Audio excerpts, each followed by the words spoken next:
Hello. Today I'm here with Feruza, the founder of the Happy Cats Charity here in Uzbekistan. Today I will be interviewing her about what it's like to devote so much time, money and energy to looking after the stray, abandoned cats in Tashkent and beyond. She's doing incredible work here despite ongoing hardships. You can find the charity at happycats_uz on Instagram, and there will be a fundraiser at the end of this video. Thank you for your time. Okay then, my first question.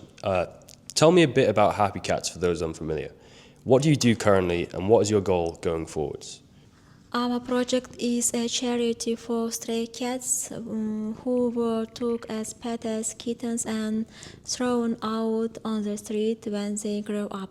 Naturally, house cats can't survive at the street, and we found them in a difficult situation and brought them to the cat cafe.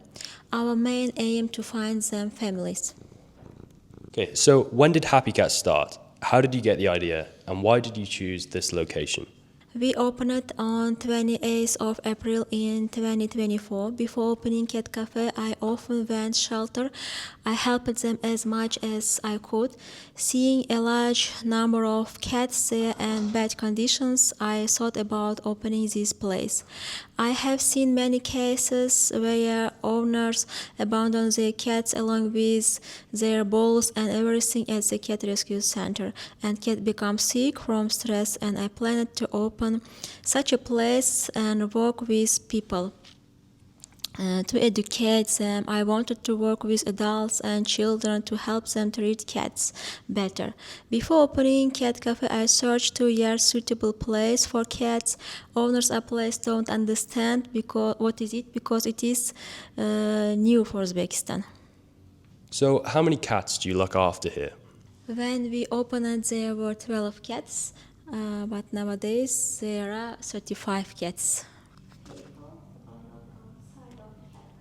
So where do these cats come from? People abandon their own cats in the boxes outside of Cat Cafe without saying anything. So tell me how the search for finding suitable homes for these cats has gone so far. I will only place cats on the condition that they are well looked after with this document. The person who gets the cat must send me video every week. Before giving the cat, I will have thorough conversation with him, whether he has had cat or not. If he hasn't had, if it is first time, I will explain this to him. This is also so that the cat will not end up on the street again. The owners have to come and pick them up themselves. I will talk to them face to face.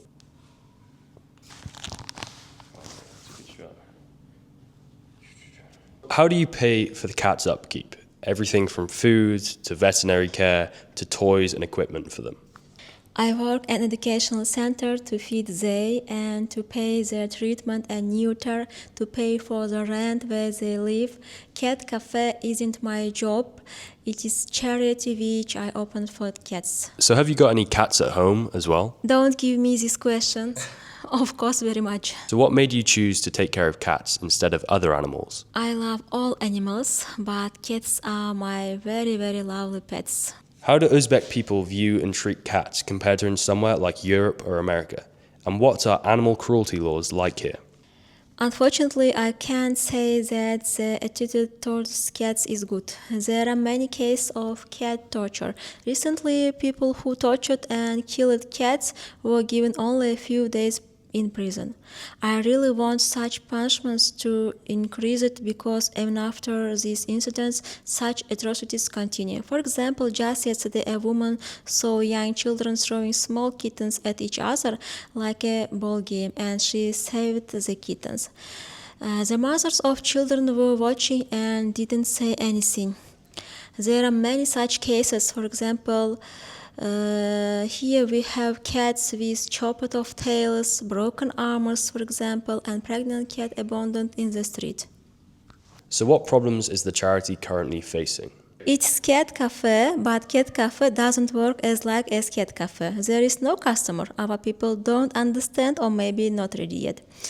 If the more people know about our place, the better it would be for us. They could found a family.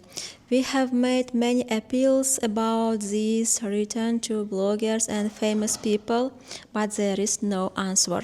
Our first problem, we have to move because there are a lot of cats and small apartments. They are fighting every day. We must move house with garden. Our second problem with money for paying rent, for place, for treatment, neuter and food. Because we haven't sponsored, I do it only myself. So I noticed there were some more stray cats hanging outside. Do you take care of these as well? These cats aren't mine, but mine, because I feed them, vaccinated them. There are 15 cats outside.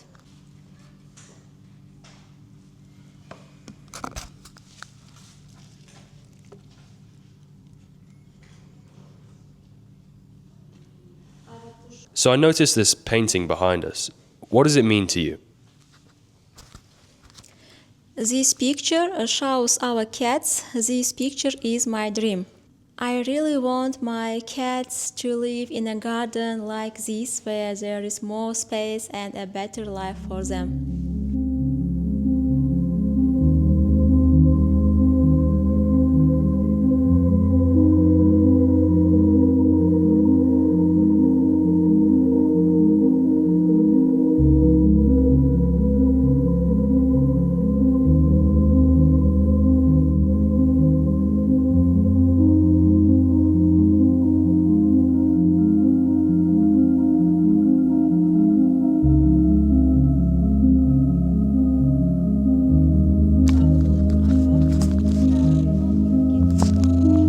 So this cat here, in case you're wondering why it was shaved, it was once a domestic cat and it found its way to the street. And when it was found and given into this shelter, its fur was shaved because the fur was in such a bad condition. It wasn't an aesthetic thing, or it wasn't decided to cut the fur. The vet had to for the safety of it, I think. So this cat here is called Max, and you can see Max has a broken arm, and so he walks funny. He hobbles on 3 legs. Essentially, what happened to Max was he was raised, or he lived in a bazaar, which is a big market here in Central Asia. And kids, again, not really being grown up around cats and treating them poorly just based on what they see from their parents and other people in Uzbekistan, they grabbed it by its paws like you might, an adult cat, and they were moving it around.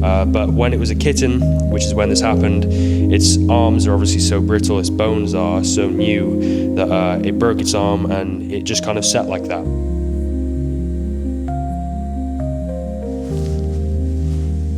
And this cat here as well, it may not show up because it's lying down, but it's missing a tail. Its tail's been chopped off by a group of boys who just found it a laugh, thought it would be funny. You can see it there. They've been rescued from a very bad position, and today they're happy. All of them, even with a broken arm, with a chopped off tail, they seem happy to be here, and they've regained trust in people through being exposed to people through the cat cafe.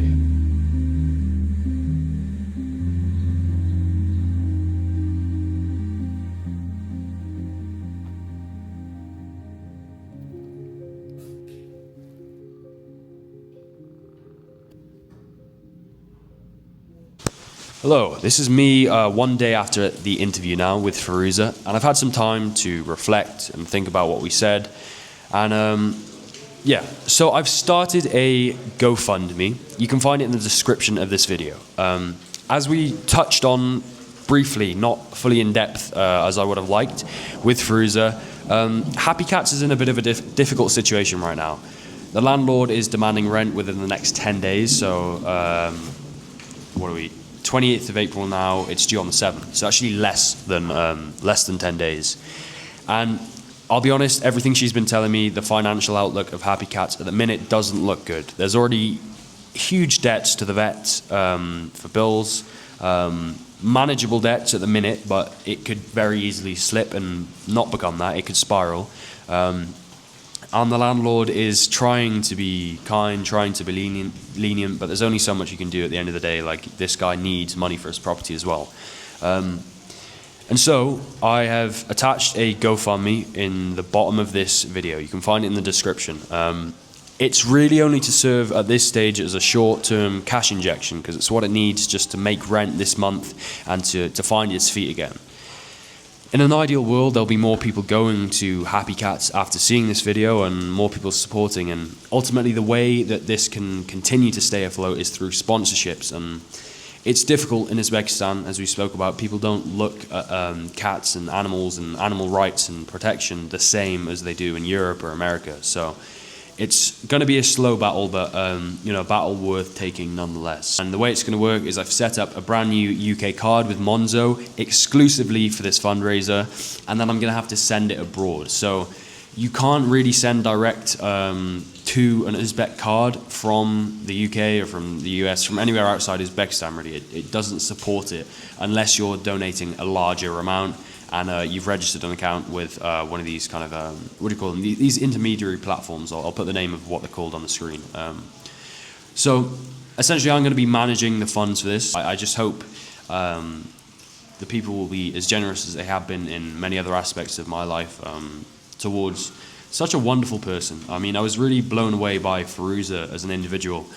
She's working in a school to fund this project. There's not really much outside funding. The government doesn't help. Influencers aren't helping. Business is low because the Uzbek people don't see the point in paying to see cats when they can see them on the street. And she's trying her very best to keep this afloat, and she's doing a great job. It's just, I think anyone in her position would struggle to make ends meet financially. So I wanted to do this for Feruza. She explained to me her situation. She explained the sacrifices she'd made personally, and I'm not going to go too into detail because it's not my place to say, but she sold some things that are valuable to her, that are necessary to her as well, like just day-to-day life, commuting, and yeah, she's put a lot into this, and I think it's a shame people in Uzbekistan and abroad aren't putting so much back. Any and all donations, deeply, deeply appreciated. On my Instagram, I'll be posting about this, so I'll be posting receipts of the transactions, the inflows, the outflows, and yeah, I'm going to close. I'll see, but I'm pretty sure I'm going to close the donations after a month. Hopefully, once we've hit our goal and Happy Cats is in a better place. Just for my end, like the admin of managing the funds is something I can't really juggle that well at the minute alongside a lot of other things I've got going on. But thank you so much for watching the interview. That's the first and most generous thing you can do, is give time to this matter, give thought to this matter. And yeah, anyone in a position where they feel they can donate, again, do not feel you have to at all. Any donations appreciated, even if it's £2, if it's 50p. It goes a huge way in Uzbekistan. And yeah, follow Happy Cats, _UZ on Instagram to keep along with what Feruza's up to, what the cats are up to, how they're doing. And I really, really hope by doing this and by conducting this interview and hopefully reaching an audience which isn't being currently spoke to through Uzbekistan platforms and through the algorithms of Instagram and stuff like that she's using, I hope this matter can, I guess, take more of a front-running position than it seems to kind of come to in Uzbekistan. So once again, thank you for your time. Thank you for any and all donations. Thank you for your support. Send Feruza your love, your support, your kind words. She's doing remarkable things. And if you're ever in Uzbekistan, I highly recommend visiting. The cats are great. They really are. That's all I've got to say. Thank you.